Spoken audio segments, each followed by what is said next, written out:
Welcome back to my channel. तो generally जो engineering exam होते हैं उसमें जो टेक्निकल वाला पार्ट होता है, यानी कि जो आपका इंजीनियरिंग स्टडीज़ वाला पार्ट होता है, वो मेजर रोल प्ले करता है। मतलब कि जो वेटेज होता है टेक्निकल पार्ट का ज़्यादा होता है एंड नॉन टेक्निकल पार्ट का कम होता है। लेकिन अगर हम लोग आरआरबी जेईई की बात करें तो इसमें technical as well as non technical दोनों ही इंपॉर्टेंट रोल प्ले करते हैं। अब ये मैं ऐसा क्यों बोल रही हूँ, ये आप लोगों को आगे पता चल जाएगा। अब जब नॉन टेक्निकल पार्ट इतना ज़्यादा इंपॉर्टेंट है तो सवाल ये उठता है कि इस पार्ट को हम लोग प्रिपेयर कैसे करें, क्योंकि जनरली जो टेक्निकल वाले स्टूडेंट होते हैं वो नॉन टेक पे ज़्यादा ध्यान नहीं देते हैं और जो नॉन टेक वाला पोर्शन होता है वो उनके लिए थोड़ा टफ पड़ जाता है। तो अब इस वीडियो में हम लोग जानेंगे कि आरआरबी जेईई किस लेवल के क्वेश्चन पूछता है, कौन कौन से टॉपिक को ज़्यादा कवर करता है, जिससे कि आप लोग जो नॉन टेक वाला पोर्शन है आरआरबी का उसमें अच्छा स्कोर कर पाए और अपना फाइनल सिलेक्शन ले सके। तो जो ये डाटा हमने लिया है वो आरआरबी के जो प्रीवियसली एग्जाम हुए हैं उनके बेसिस पे लिए हैं।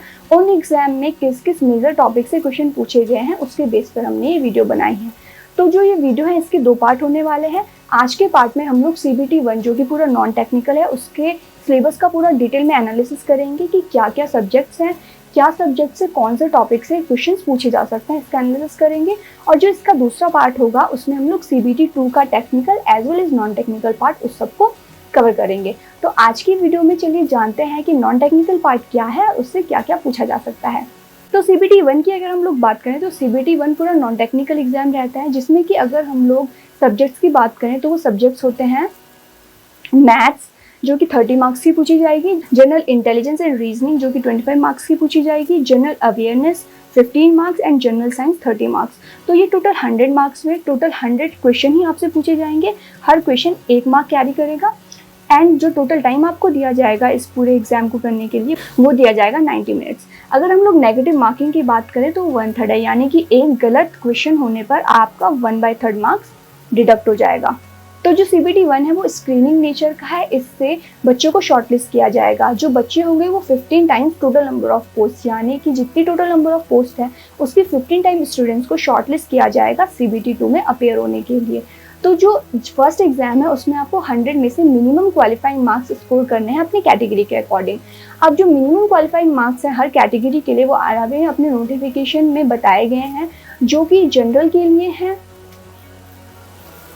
40%, EWS के लिए भी 40%, OBC के लिए 30%, SC के लिए 30%, ST के लिए 25%। तो ये मिनिमम मार्क्स है जो आपको अपनी कैटेगरी में स्कोर करने हैं। इसी के बेस पे मेरिट तैयार होगी और उसी मेरिट के बाद बच्चों को शॉर्टलिस्ट किया जाएगा फॉर CBT 2, यानी कि आरआरबी जेईई को क्वालिफाई करने के लिए आपको CBT 1 एंड CBT 2 दोनों एग्जाम्स को क्लियर करना ज़रूरी है। तो अब आते हैं सब्जेक्ट्स एंड सिलेबस पे। तो सबसे पहले हम लोग बात करेंगे मैथमेटिक्स के बारे में, जो कि 30 मार्क्स कैरी कर रहे हैं, यानी कि मैथ से आपके 30 क्वेश्चन पूछे जाएंगे जो काफ़ी हाई वेटेज है। तो मैथ से आपको घबराने की बिल्कुल भी ज़रूरत नहीं है, क्योंकि ये सब्जेक्ट SSC जेईई में नहीं पूछा जाता है। तो हो सकता है कि कई स्टूडेंट्स को इसमें डिफिकल्टी हो या फिर पता ना हो कि मैथ से क्या पूछा जाएगा। तो मैथ जो है बिल्कुल बेसिक आपसे पूछी जाएगी। 10th लेवल की जो मैथ्स होती है उससे ही क्वेश्चन बनेंगे। अगर हम क्वेश्चन की टाइप की बात करें तो जो परसेंटेज वाले क्वेश्चन होते हैं, प्रॉफिट लॉस वाले क्वेश्चन होते हैं, या फिर मेंशुरेशन वाला जो पार्ट होता है जिसमें एरिया एंड वॉल्यूम निकालना होता है, उस पार्ट से भी काफ़ी क्वेश्चन आप उम्मीद कर सकते हैं। बाकी जो एज कैलकुलेशन वाला पार्ट होता है, टाइम एंड डिस्टेंस, ये जो बेसिक टॉपिक्स होते हैं इससे ही मैथ से ज़्यादा क्वेश्चन पूछे जाएंगे। ये जो डेटा है वो मैंने जो प्रीवियसली आरआरबी जेईई का एग्जाम हुआ है उसके बेस पर करेक्ट किया है। उस टाइम जिन टॉपिक से मेजरली क्वेश्चन आए थे यही वो टॉपिक है।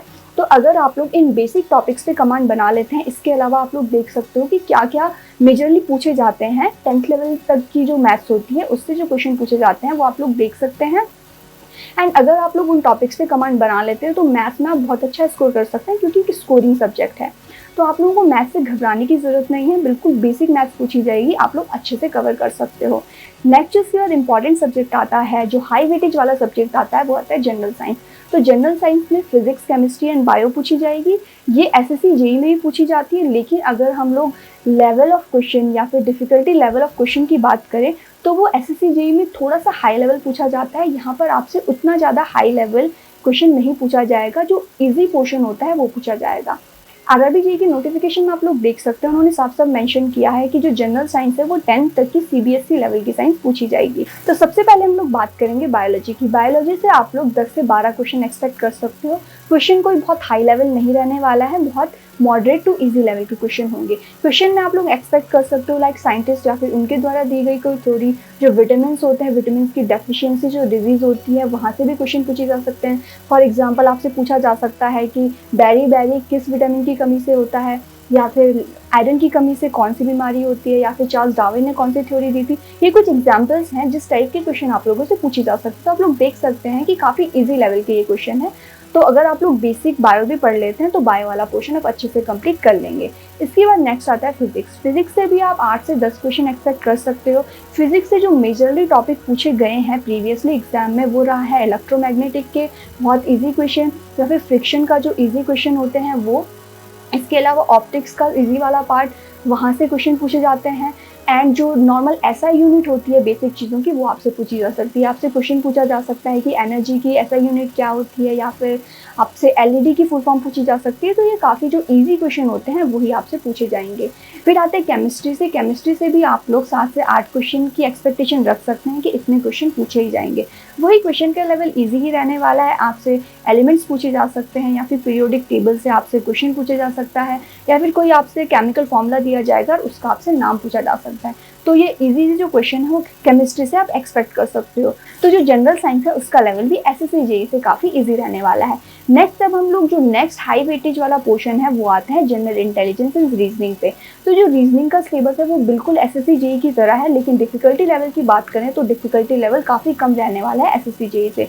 जो बेसिक क्वेश्चन आप लोग एसएससी जेईई में प्रिपेयर करते हो बिल्कुल वही आपको यहाँ पर भी प्रिपेयर करने हैं।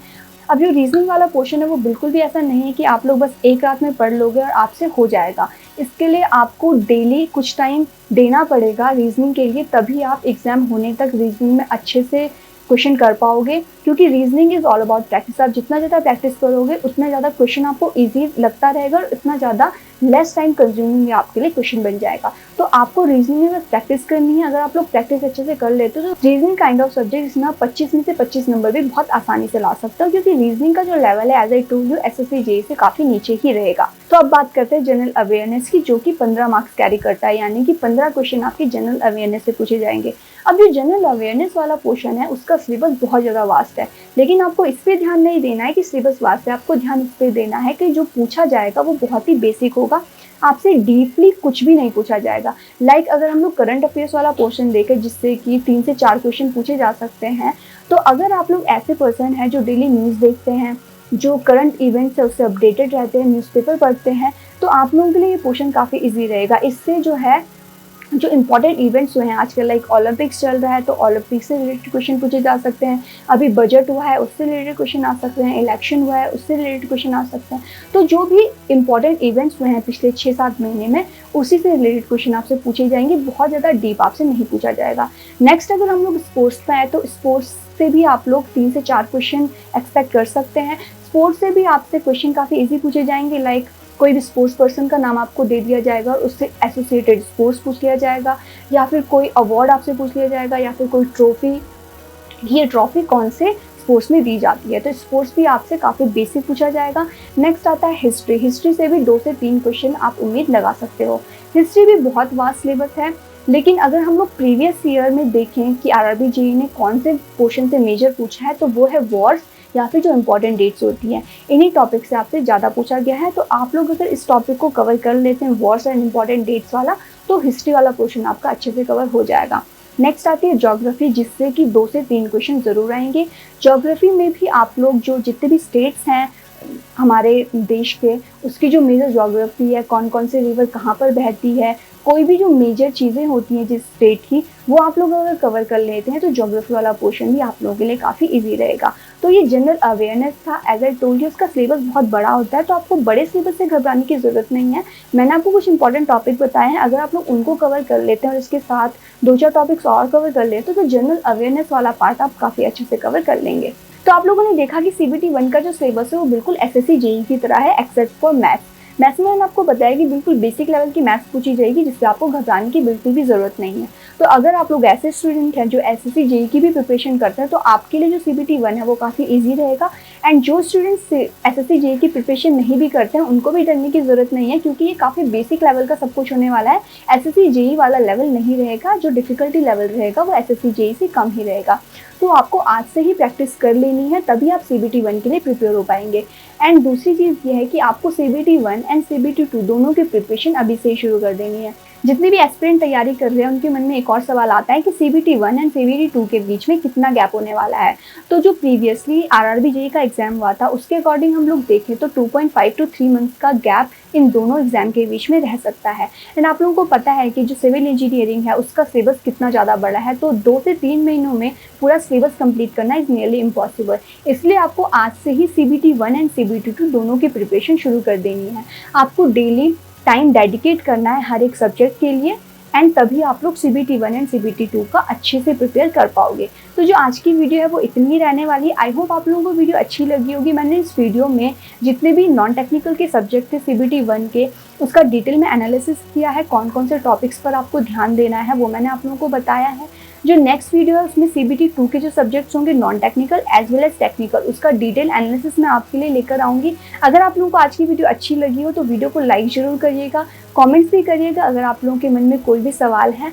आगे नेक्स्ट वीडियो के लिए आप लोग इंतजार करिए, 1-2 दिन में आप लोगों के लिए वीडियो लेकर आऊँगी। चैनल को सब्सक्राइब करना ना भूलिए। आज के लिए इतना ही। Thank you.